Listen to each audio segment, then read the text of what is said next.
Hello বন্ধুরা, কেমন আছো? আশা করি খুব ভালো আছো। আমরা তো একটা ভালো নেই, কারণ আমাদের তিস্তার চরে শুধু বারবার দুর্ঘটনায় ঘটতেছে। এখন দেখো আসি ভাত নিয়ে, তোমাদের দাদাভাই ওরা খড়ি ধরতে গেছে, আর নদীর মাঝখানে একটা ট্রাক্টর গিয়ে ফেসে গেছে।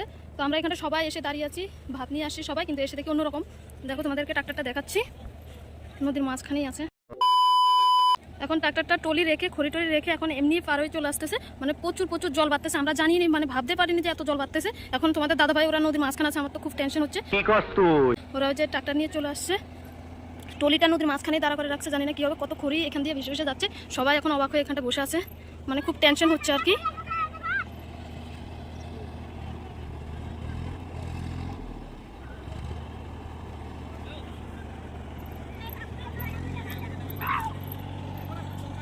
কি করে যে পার হবে কি জানি, আমি তো ভাবেই পাচ্ছি না।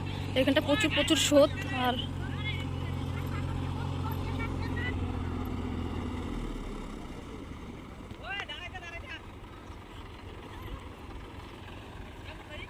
প্রচুর জল। হ্যাঁ, একজন মহিলা আছে, প্রচুর জল বাড়তেছে, স্রোত বেশি। হ্যাঁ, গাড়ি এখন আসবে না বলতেছে।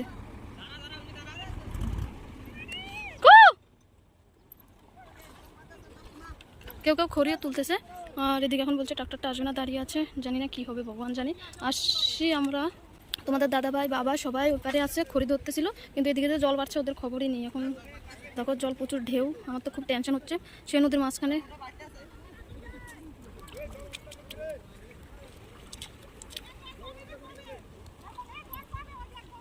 কমছে, কমতে আছে, সে ভয় পাইতেছি রে।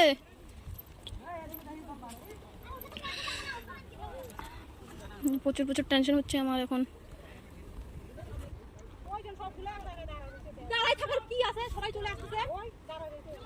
আসতে এসে না, নদীর জল খুব বাড়তেছে। আমরা এখানে ভাতটাত নিয়ে এসে বসে রয়েছি, ভাবছিলাম যে আমি ওইদিকে, আর কি অবস্থা এখন। ওই জল বাড়তেছে রে, দেখ এখান দিয়ে জল উঠতেছে, ওই দেখো অসীমের ওইখান দিয়ে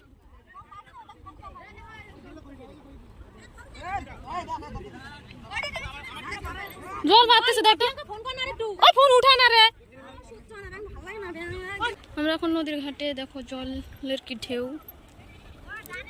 বলছে যে আর বলে জল বাড়বে না, ওরা নাকি ব্রিজের ওখানটায় ফোন করছে, তার জন্য আসতেছে না। আমরা কল করলাম কেবল তোমাদের দাদাভাইয়ের কাছে, তো তবু আমাদের ভয় লাগতেছে।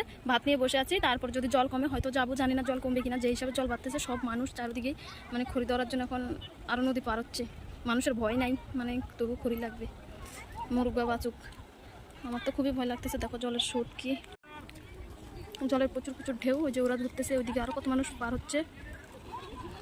এই যে কেউ রেডি হয়েছে যাবে, আর ওই গাড়িটা আবার জায়গায় চলে গেছে, ওখানে টলিটা রেখে আসছে। যখন শুনছে যে জল আর বাড়বে না বেশি, তো টলির কাছে গেছে, খড়ি ভর্তি টলি। নদীর প্রচুর ঢেউ, আমি তো ভাবতেছি যে জল কমবে। সকালবেলা পুরো শুকনা ছিল এই জায়গাটা। যে একজনে যাচ্ছে জলের মাঝখান দিয়ে,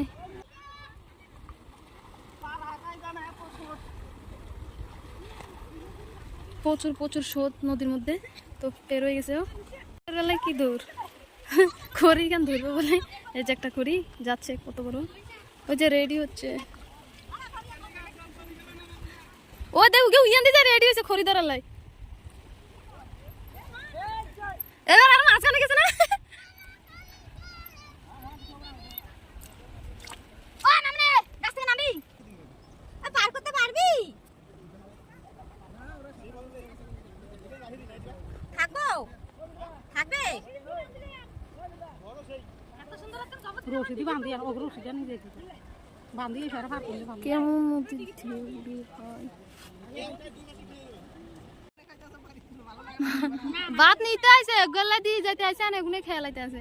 বই রয়েছে, বই থাকতে থাকতে মানে ভাত দিতে যাচ্ছি আমরা, আর যে খিদা পাইছে না, বইবে খায়া লাগে। আপনার বুদ্ধি ভালো। কি করবো, কখন তা বই রয়েছি, প্রায় 1.5 ঘন্টা হয়ে যায় মনে না আমার। 1.5 ঘন্টা হয়ে যায় না, বলেছি যে 1.5 ঘন্টা 2 ঘন্টা হয়ে যাইতেছে। আর কি করবো, যে খিদা লাগছে, না খাই আইছে বেচারা। আর আমি অল্প খাইছি অবশ্যই। এই যে একজনে আর বাদ তো কেদু মেদু রাখিয়েছি, কি যে করি, নদীরও সেই জল কমে না। সবাই তখন খড়ি ধরতেছে শুধু। আমরা অনেকক্ষণ হয় বসে গেছি, এখন বলতেছে যে বাবা আসবে বলে। ওই দিকে না জল কম কম মনে হয়। হয়তো চলো সাইকেল ওই ওদিক দিয়ে যাবো চলো দেখি ছোট ছোট পুচকিগুলো তো জলের মধ্যে কেমন করে সাঁতরাইতেছে আর খড়ি ধরতেছে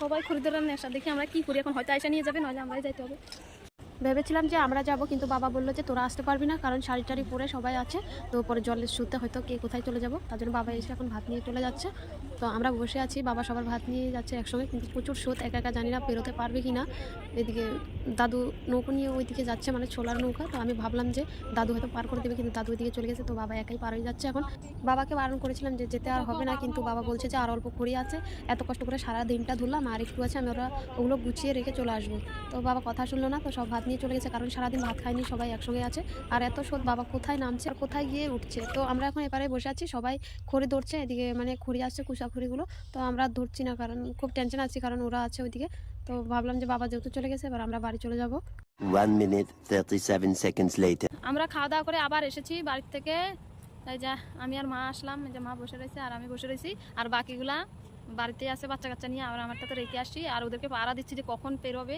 প্রচুর জল বাড়ছে আবারও মাঝখানে জল কম ছিল এখন আবার জল বাড়তেছে তো তার জন্য বসে আছি মানে ওদেরকে খালি ফোন করে বলতেছে যে চলে আসা আর লাগবে না আমাদের খড়ি বসে বসে ভাবছি যে কখন আসবে বলতেছে যে আর একটা লোক আছে ওইটা আনবে তারপরে চলে আসবে তো তার জন্য এখানে বসে রয়েছি A few moments later. দেখো বন্ধুরা এদের জন্য বসে থাকতে থাকতে একবার অন্ধকার দেখো যে আইতে আছে সবগুলা এখন আমরা দেখো অন্ধকারের মধ্যেই দাঁড়াইছি আর ওই যে পিছনে ওরা কেবল আইতে আছে সারা দিনটা আজকে এই জায়গায় বসে আছিলাম আর ওই যে ওগুলা কেবলই আইতে আছে বুঝছো তো এবার বাড়ি যাবো ওই যে সবগুলা লাইনে লাইনে